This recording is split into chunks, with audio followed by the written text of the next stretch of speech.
저의 시선 추적 키보드라는 주제로 졸업 프로젝트 전시를 하게 된 전민장준이 팀입니다. 어, 우선 목차 같은 경우는 동기랑 목적, 그 다음에 요소 기술, 시스템 설계, 구현 환경 데모 영상 순으로 진행하겠습니다.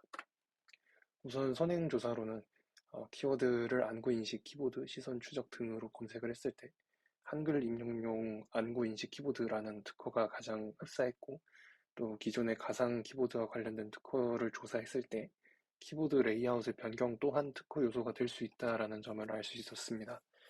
그리고 이러한 가상 키보드들마다 글자의 입력을 다루는 방법이 판이하기 때문에 저희는 거동의 제한으로 소통이 어려운 사람들을 위한 시선 추적 키보드를 개발하는 걸 목표로 했습니다. 요소 기술로는 앱을 개발할 때는 플러터를 사용했고, 그 다음에 그 이미지를 처리하는 과정에선 구글 MLKit으로 그 얼굴을 감지를 해주고, 그 다음에 파이토치 모델을 거쳐서 예측을 하게 됩니다. 그 파이토치 모델을 모바일에서 실행시켜야 되기 때문에 익스큐토치라는 그 모바일에서 모델을 실행 가능하게 해주는 요거를 사용해서 모델을 로어링 해줬고요. 그 다음에 백엔드 단 같은 경우에는 요 스프링과 MySQL 도커를 활용해서 구현을 했습니다.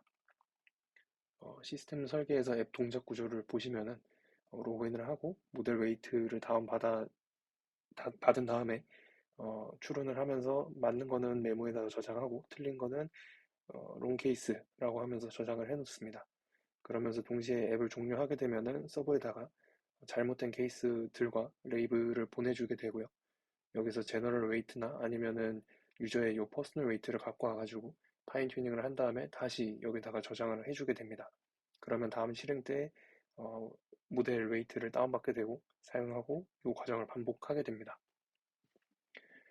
어, 요 왼쪽에 있는 그림이 처음에 발표할 때 사용했던 그림이고 오른쪽 그림이 조금 더 개선된 그림이 되겠습니다. UI의 변천사를 설명드리겠습니다. 첫 번째 UI는 이런 식으로 저희가 피그마를 사용해서 디자인을 했었고요. 조금 다음으로 넘어가는 게 직관적이지 않다라는 점과 조금 선이 안 예쁜 것 같아서 점선으로 바꿨었고, 요거를 플로터로 옮기다 보니까 모양도 이상해지고 또 카메라 위치 잡는 것도 이상하고, 그래서 최종 UI 디자인은 이런 식으로 변경이 되게 되었습니다. 어, 상하 좌우 가운데 각 버튼이 한 개씩 있고, 이 버튼을 누르면은 시선 추적이 시작되고, 이 버튼을 누르면 다시 끝나게 되겠습니다. 그리고 이따 데모에서 보시겠지만 이쪽에 시선 추적이나 혹은 클릭을 통한 글자가 입력이 되면 여기에 표시가 되게 되고, 백스페이스 버튼을 누르면은 글자가 지워지고, 이 저장 버튼 플로피 디스크를 누르면은 메모가 저장이 되게 됩니다. 그리고 시선 추적 키보드에 접근하는 많은 사람들이 거동 불편자의 보호자인 경우가 많을 거를 가정했기 때문에 그 보호자들의 정보 교류를 위한 커뮤니티를 제공하기로 했습니다. 그래서 커뮤니티 UI 같은 경우는 이런 식으로 간단하게 자유 게시판, 정보 게시판, 고민 게시판 등의 게시판을 제공을 해주고, 거기서 본인이 쓴 글과 댓글 단 글을 살펴볼 수 있게 했습니다. 시스템 설계 네 번째 글자판입니다. 글자판의 배열은 국립국어원의 컴퓨터 키보드의 한글 배열 연구에서 빈도 조사를 따랐습니다.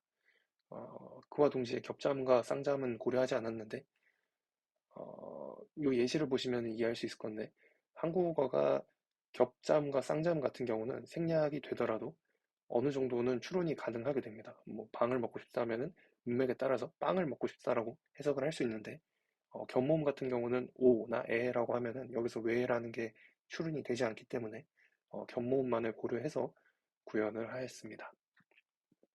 요거는 이제 한 글자의 상태의 그 유한 상태의 머신인데, 처음에 요 S1에서 시작해서 각 조건들을 따라서 다음 상태로 넘어가는 걸 볼 수 있고, 오른쪽 같은 경우는 그림이 너무 난잡해져서 백스페이스를 눌렀을 때 그 이전 상태로 돌아가는 것을 따로 구분해가지고 그림을 그려놨습니다. ER 다이어그램 같은 경우는 저희는 DB가 그렇게 클 필요는 없었어가지고 간단하게 DB를 활용해가지고 게시판과 요 웨이트 정도를 관리를 했습니다. 저희가 사용한 모델 같은 경우에는 요 타이니 트래커라는 논문에 있는 모델을 기반으로 구현을 했는데 모바일 넷 V3 스몰 모델을 기반으로 목적에 맞게 레이어를 추가해서 재학습을 했습니다. 학습할 때 데이터셋 같은 경우는 게이지 캡처라는 데이터셋을 활용하였습니다. 구현 환경 같은 경우는 윈도우랑 맥에서 시작해서 GitHub, 안드로이드 스튜디오, 노션, VS 코드, 구글 드라이브, 콜앱 등을 활용해서 서로 협업하고 구현한 다음에 최종적으로는 안드로이드 환경에 앱을 만드는 것을 목표로 했습니다. 지금부터는 데모 영상을 보시겠습니다.